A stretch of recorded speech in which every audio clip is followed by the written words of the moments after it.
¿Qué tal? Buenas noches. Sean ustedes bienvenidos a este espacio de conversación de nombre Punto de Fuga. Y bueno, de verdad, siempre yo busco que las personas que lleguen a este espacio sientan comodidad. Pero en el caso de mi amigo Fausto Pretelín, no es eso lo que me interesa, sino poder hacer un pequeño homenaje a su educación, a su bondad y a su calidad humana y su inteligencia. Y por eso le pedí yo que me acompañara para que nos ilustrara sobre un tema que para mí es importantísimo. Fausto, ¿cómo te va? Maestro, encantado. Gracias por sus palabras. Muy buenas noches. No, Es un maestro. placer siempre platicar con usted.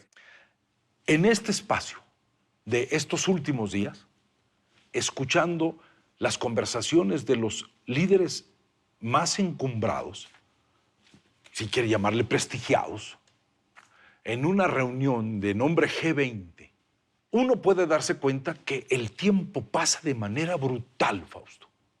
El G20 era un lugar donde sucedían cosas trascendentes. Era el lugar que esperaban todos porque había notas que decir, opiniones que soltar, personalidades que disfrutar. Llega una reunión del G20 sobre el tema más importante, que es nuestro clima. Ya no quiero llamarle el calentamiento global, sino, como dicen en Sinaloa, el clima está espantoso, ¿sí? Así es. ¿Y qué escucho? Las mismas palabras, los mismos recursos técnicos, y no escucho una sola idea que me pueda a mí hacer sentir que este grupo de líderes está teniendo la posibilidad de solucionar un problema, y siento como ser humano una indefensión. No sabemos qué va a pasar y las sensaciones, pues no logramos ningún acuerdo. Eso es un G20 atípico, ¿no, maestro? Mire, maestro, yo creo que sí comparto lo que usted dice. Vivimos todo el mundo, nadie se salvó, una pandemia, ¿no?, de COVID-19. Creo que fue una clase de doctorado. Tenemos que hacer la lectura pedagógica de lo que nos ha dejado la pandemia. Y el punto esencial de la pandemia es no podemos ir solos en el mundo, ¿no? Entonces, estos mecanismos, digamos que ya antes eran optativos, ¿no? Es decir, vamos juntos, vamos a integrarnos regionalmente, está la Unión Europea, pero en nuestra región, en América Latina, a diferencia de Europa, pues cada país le da la espalda al otro, ¿no? Cada presidente le da la espalda al otro. Entonces, regresando a lo que usted comenta, el G20, efectivamente, a veces la frivolidad gana, ¿no? Entonces, tenía todas sus cámaras, sus luces hacia Biden, el regreso de Estados Unidos a estos organismos, con un discurso mucho más multilateral, a diferencia del presidente Donald Trump. La salida ya de Angela Merkel, ¿no?, que sí, es claro, inminente en cuestión de semanas, máximo un mes, 2 meses. Las ausencias de Xi Jinping, del presidente Vladimir Putin, del primer ministro japonés, porque hubo elecciones el domingo, del presidente de México. Es decir, parece ser que no aprendimos la lección de la pandemia. Y eso es un costo social, político, económico a nivel planetario. Es decir, no podemos decir no aprendimos del COVID. No podemos decir vamos solos, ¿no? Yo creo que este grupo, el G20, que es el grupo de los más ricos, el de los países emergentes. Los que pueden modificar un rumbo, ¿no, Sí, maestro? está el 80% del Producto Interno Bruto, pero también el 80% de los que emiten más emisiones de invernadero. Esa es la paradoja. Y creo que la corresponsabilidad es esa, corresponsabilidad. Es decir, no va solo a Estados Unidos, no va solo a China, va a México, va a Argentina, España como invitado. Entonces, sí deja un mal sabor de boca, a pesar de que el anfitrión pues, es uno de los expertos, ¿no?, Draghi, italiano, pero sí, creo que G20 se tiene que renovar. Tiene que haber modificaciones, tiene que haber más países, ya no son 20, son más países los que tienen que estar involucrados. Lo mismo sucede, maestro, con el Consejo de Seguridad de Naciones Unidas. Ya no pueden ser 5 países los que estén vetando y decidiendo lo que va a ser el mundo. También tienen que estar otros países como México de manera permanente, o la India, ¿no? Yo creo que eso es. Enfrentados ante esta realidad, cuando se habla, cuando todo lo que se dijo es que sí, el 1.5 de calentamiento y que el 2.7, pero lo interesante del asunto es que uno oye un discurso y lo oyó repetido varias veces. Sí. al oír repetido esas cifras en todos los discursos y no escuchar las grandes ideas, porque son las grandes ideas fuera del dato los que provocan el cambio del universo. ¿Sí? Aquellas ideas que provocan la capacidad abstracta o la gran curiosidad de los seres humanos. Ahora me enfrento yo y me soy testigo, yo digo, no hay un solo líder que conmueva, ¿sí? En un mundo absolutamente masculino apareció una gran líder que es la Merkel, preocupada por otro lenguaje, con un liderazgo femenino que no minimiza los problemas. Sí. ¿Sí? Y ahora yo siento que siguen minimizando el problema. Sí. El tema del clima es interesante porque tal pareciera que esto surge en 1992, cuando se empiezan a poner de acuerdo, oye, ¿cómo vamos a estar? ¿No? ¿Cómo va a estar el planeta hacia el 2010, hacia el 2015?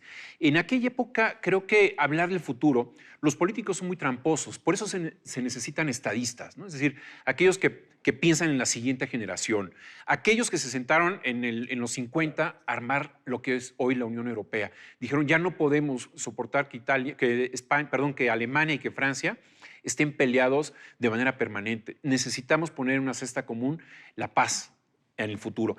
Eso, trayéndolo al tema del clima, a veces lo que no sentimos, lo que no experimentamos, pensamos que es ficción, pensamos que es una confabulación, ¿no? O una gran mentira. Y creo que ya, a diferencia de 1992, estamos viendo la transformación del clima, estamos viendo cómo hubo tormentas en pleno verano en Alemania, en Bélgica, en donde hubieron muertos, fuego en el norte, allá en lo más norte de nuestro planeta. Claro. Ciclones donde no debían Sí. aparecer. Entonces, ya está, ¿no? Es decir, esto no va a suceder en el 2060. Es urgente que en el 2021 se tomen decisiones para el 2021, ya no para el 2030 ni para el 50. Y en esas fechas, Fausto, uno puede escuchar comentarios como la India que dice, si nosotros logramos controlar esto, será por el 2070. Ya para eso uno se pregunta, dice, ¿para qué? Sí. Si todo es exponencial, el sistema, la productividad humana, como se creó el mundo, ¿se puede modificar tan rápido? Falta educación, falta conciencia, ¿no? Desde los pequeños, en las escuelas, porque si estamos hablando del 2060, 2070, creo que preexiste esta situación de poca responsabilidad, porque eso ya no me va a tocar vivirlo, ¿no? Entonces, muchos políticos pues piensan en el presupuesto de hoy o de este año y ya no quieren tomar decisiones que les obliguen. Sí, ellos a las piensan a próximas un año y medio. Sí.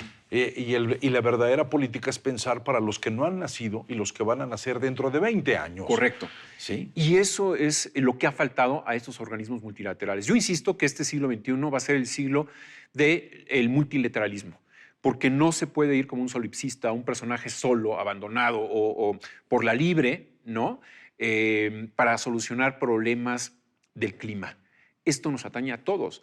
Por eso cuando escucho esta propuesta o esta declaración, la firmaron 70 países, pero no 130, pues digo, entonces vamos a la mitad. O sea, mitad del mundo va a ser responsable y la otra mitad no. No podemos decir, bueno, a partir del centro hacia el norte del planeta va a haber un cuidado intensivo de lo que es el clima y del centro hacia el sur va a haber un relajo, ¿no? Pero usted mencionó hace unos momentos, personajes políticos responsables o estadistas, pues no existen. Eso es al punto que yo quiero llegar. Gran cantidad de reuniones fueron amparadas por grandes fenómenos narrativos, que queríamos escuchar lo que decía el líder. Ahora ya no estamos empeñados en ver qué hace el líder. Un político puede hacer mucho daño y muy pocas cosas buenas por el momento en que está. La frase, la idea es de Octavio Paz. ¿Sí? ¿Qué está sucediendo? Porque al fin de cuentas, el gran espíritu de tumbar los territorios y las fronteras duró muy poco, ¿no, maestro? Sí. Lo de la vacuna es evidente. ¿Cómo hay un filtro político ahí? ¿Cómo hay un elemento político en las vacunas en donde se ideologizaron? ¿No? Entonces, si es de la Sputnik o si es de la rusa, no puedes entrar a Estados Unidos. No es válida. Bueno, ¿por qué? ¿Quién ¿por sabe? qué? ¿No? En el momento de la urgencia, pues daba lo mismo ponerse una china, una rusa, si ya de alguna manera había elementos científicos que sí aprobaban ese tipo de medicamentos, ¿por qué no se usaron? Entonces, tenemos personajes como Bolsonaro, ¿no? Que ha sido uno de los más irresponsables en temas de la deforestación en su país. Yo nunca había visto que un presidente fuera a otro país, en este caso fue a Italia, sin estar en una cumbre con 30 países. Él solo dividió a italianos. Hubo manifestaciones en contra y a favor, porque fue invitado por Salvini, ¿no? A una región ahí italiana. Entonces, ahí me retrató a un personaje que polariza, que su discurso es de odio y que le conviene porque la mitad de la población lo apoya allá en Brasil. Maestro, y sociedades civiles que ya no escuchan, sociedades que son víctimas de su propia emocionalidad. O sea, las sociedades civiles, nosotros, los que deberíamos ser auténticamente responsables y dejar de estar pensando de manera parental en nuestros gobiernos como si los gobiernos fueran nuestros papás. Exacto. ¿Sí? Las sociedades civiles estamos justo en el momento en el cual hemos sido responsables de muchas cosas, evadiendo responsabilidades. Correcto. Y esa evasión de responsabilidad, si lo llevamos al marco o al tema del multilateralismo, en países como México quizás y en otras partes de América Latina, no tenemos esa cultura de que es mejor ir juntos que solos, ¿no? Yo vuelvo a insistir que el mejor modelo político del siglo pasado es la Unión Europea. No hay otro modelo que tenga esas características, por muchos errores que tenga, por mucha indolencia que pudo haber tenido en ciertos momentos de crisis. Hablo de la crisis en Grecia, por ejemplo, Sí, claro. lo que provocó la crisis económica del 2008-2009 en toda Europa.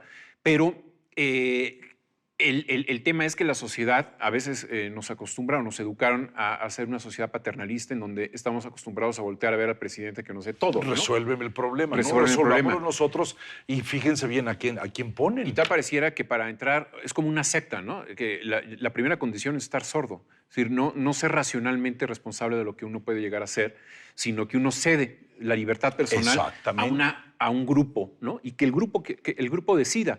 Pero en el caso del grupo del G20, creo que sí falta ese liderazgo. Hay una ausencia de visiones estadistas, ¿no? Lejos está François Mitterrand, Helmut Kohl, por ejemplo, o el propio Felipe González de España. Creo que esos liderazgos... Gente que había un discurso diferente. Que tenga discurso, que tenga sobre todo fondo, ¿no? Y que sobre todo piense en el futuro.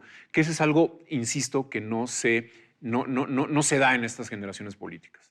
Pobreza del lenguaje político, pobreza de ideas. Pobreza de ideas, pobreza de imaginación. Pobreza de imaginación, pobreza de soluciones. O sea, todo está en, como usted lo dijo, educación, lenguaje. Correcto. Y algo que de repente se nos ha olvidado, relacionarnos con los otros, maestro. Sí, la imaginación creo que ese es un elemento básico, esencial, es como el oxígeno. Si no existe la imaginación, pues somos inertes, ¿no? Ante lo que suceda en nuestro entorno. Exactamente. Y eso, pues bueno, es algo negativo. Muchas gracias, mi querido Fausto. Siempre es un honor. Igualmente. Y siempre hay que tener y hay que recordar. Cada palabra que pronunciamos está marcando nuestros próximos, no meses, sino años. Somos las palabras que pronunciamos y seremos las palabras que estaremos pronunciando en este momento, porque la palabra es algo que marca un rumbo. No la menospreciemos y no la utilicemos solamente para denostar. Es momento de que la palabra sirva para construir. Fausto, es un placer. Muchísimas gracias. Y nos veremos aquí el siguiente sábado en este espacio de conversación de nombre Punto de Fuga.